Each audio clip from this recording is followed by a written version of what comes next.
Baroness Virginia Bottomley chairs the Odgers Berndston board and CEO practice. The practice basically conducts searches for chairmen, CEOs, and non-executive directors for companies. Now that I've got the nuts and bolts out of the way, let me welcome Virginia Bottomley. Thank you very much for joining us. I want to focus first on Odgers Berndston in India. Give us a snapshot of, what your experience so far in India has been. Well, it's very exciting. We're a global search firm, and a global search firm must have a significant presence in India. So we have a tremendous team who are working here across the sectors, making a very full contribution. So they're not just involved in search, they're involved much more broadly in the community, and we're very proud of them, and we work very well together. Alistair Spink leads it, but Gitanjali and Guraf and Wasim all play a part. It's still sort of early days for Odgers Berndston in India, but what are the sort of opportunities that you see? And I say from both the CEO search perspective and the board perspective, the board searches. Well, India is an extraordinarily dynamic and exciting country. Wonderful heritage, but above all, an extraordinarily exciting future. 70 cities with more than 1 million people. This is great potential for business.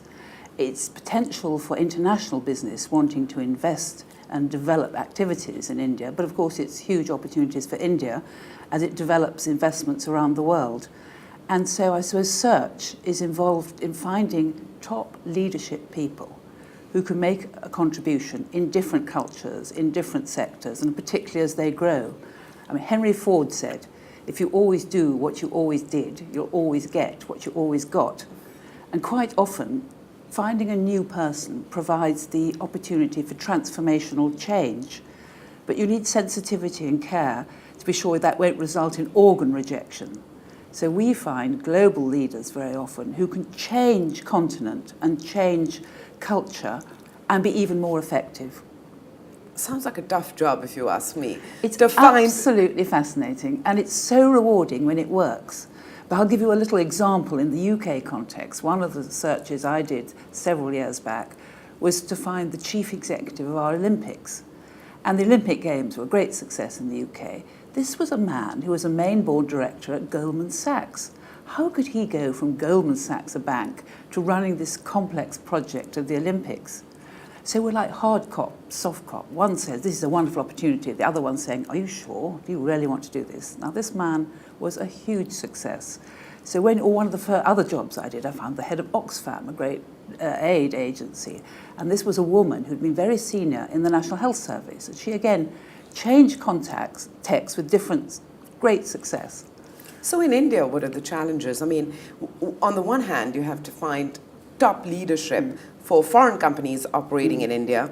And on the other hand, here in India, seems to be a bit of a, well, for lack of a better phrase, the bench is a little weak on the CEO side. So how are those two challenges shaping up? Well, the finding different strands of talent. In Britain, you always say, it used to be the old school tie. All the people on the board, they all had the same old school tie. That's simply not Britain today. Britain today, 1/3 of our top CEOs are not British. 1/3 of the top chairmen are not British. So we're very multicultural and very diverse, but you look for somebody who has a link.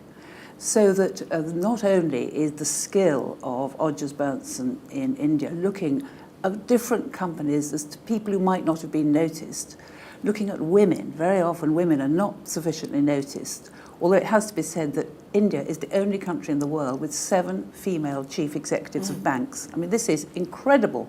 There isn't one in Wall Street, and there are 7 in India. But then, look at the great belief in education in India, and a lot of people have gone to the US, to the UK, all round with great skills. Now, how many of those want to come back and actually be involved in leadership? So a global search firm can have its tentacles out to find people who've got a connection with India, have a passion about India, understand the DNA, but actually may have been working in another part of the world and now say, what an exciting opportunity when growth in the West is limited, to say the least. But in this part of the world, I know a lot of people in India think the growth isn't fast enough. We certainly do.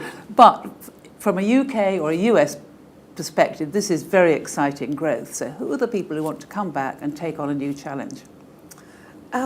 We've talked about CEOs, not about boards and the composition of boards. Do you think an adequate attention is being paid by the average Indian company, and I mean listed, unlisted, to the composition, the structure, and the role of the board?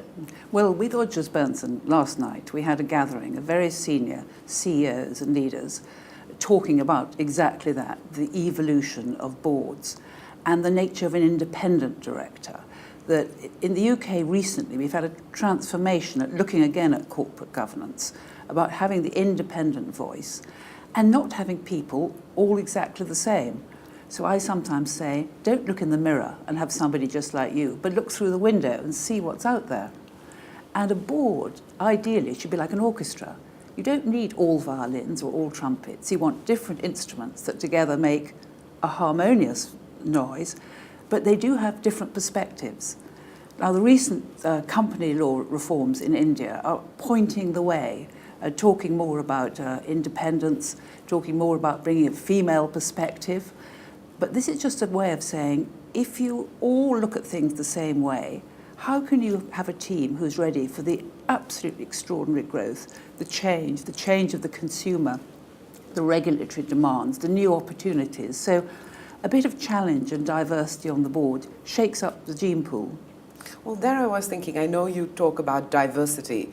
You really emphasize the need for diversity in boards. And there I was thinking diversity meant just gender, race, but it's actually much beyond that, as you've just outlined. Well, people with an entirely different perspective. And one of the points made at our seminar that Odgers Berndston hosted yesterday was some of these business leaders saying, we need the younger generation. There's a danger that boards are full of people with a great future behind them. But actually, the needs of tomorrow are changing, regulations changing, legislation's changing. And there's nothing more annoying for a CEO than have a board full of, old boys who were there long ago, but they don't know tomorrow. And tomorrow is different.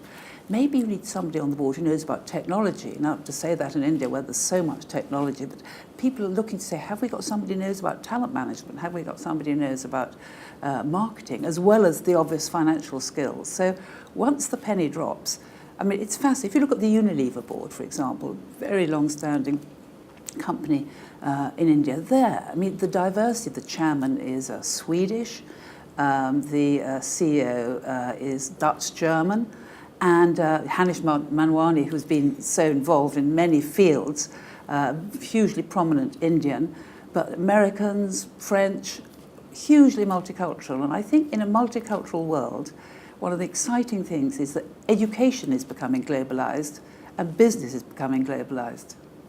And so boards need to reflect that. Boards need to reflect that. And boards need to develop the principles, the values, the business ethics. There's nothing more important, they say, than tone at the top. So it isn't only about financials, it's about best practice and business behaviours, and it's about horizon scanning, and it's about developing the talent of the future. So I'm sure that boards will evolve and develop as they do all around the world, and I think it's going to be very exciting. Well, you also have a sense of how British business is viewing India. I mean, depending on how many CEOs they are seeking for their expansions in India, or what's the sentiment really like? We're sitting here in India, we've taken the bleak view for at least the last year. Is it as bleak when you're looking at India? No, I've just undertaken a survey. I've talked to 16 of the FTSE 100 chief executives and said, well, now what do you really see? What do you really think about India? What are the opportunities? What are the threats? And my colleagues in Delhi have done the same for 16 Indian companies looking at Britain. And without doubt, this huge population growth and the dynamism, the opportunity is something that everybody wants to participate in. Yes, the frustrations you read in the paper every day about regulation, about sort of government, local, central.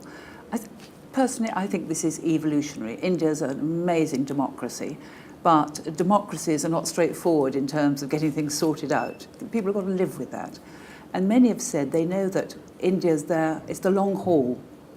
But now, many were talking about not the old outsourcing model, but insourcing. India really becoming part of the fabric, the DNA of global businesses. And it isn't about, as it were, people coming from America or Britain or the Netherlands to work in India. No, it's about setting up enterprises in India which become a talent pool for a global business. And I've had many comments about that. Just to give us a flavour, I mean, which sort of sectors are these people from? Well, I've been talking to people in technology, in aerospace, in telecoms, in financial services, all across. I mean, really interesting, very senior. You know, the chief executive of Diageo, the chief executive of Standard Life, of British Aerospace, of BT. So it's a variety. Oh, great variety. And they're all people who I know well, who would give me a straight answer to a straight question. So everything you want to do it yesterday. And there is a recognition. It takes time. You've got to build up trust. You often need to find a JV partner. Some of the foreign ownership rules, you know, are maddening. And they're pushing away. Of course, they're pushing away at the things they want to change. But overall, Britain and India are such good cultural partners. There's such long-standing history, mutual respect, fascination. So old friends, new opportunities is what we say. That's a nice way of putting it. On that note, Virginia Bottomley, thank you very much for sharing your insights with us.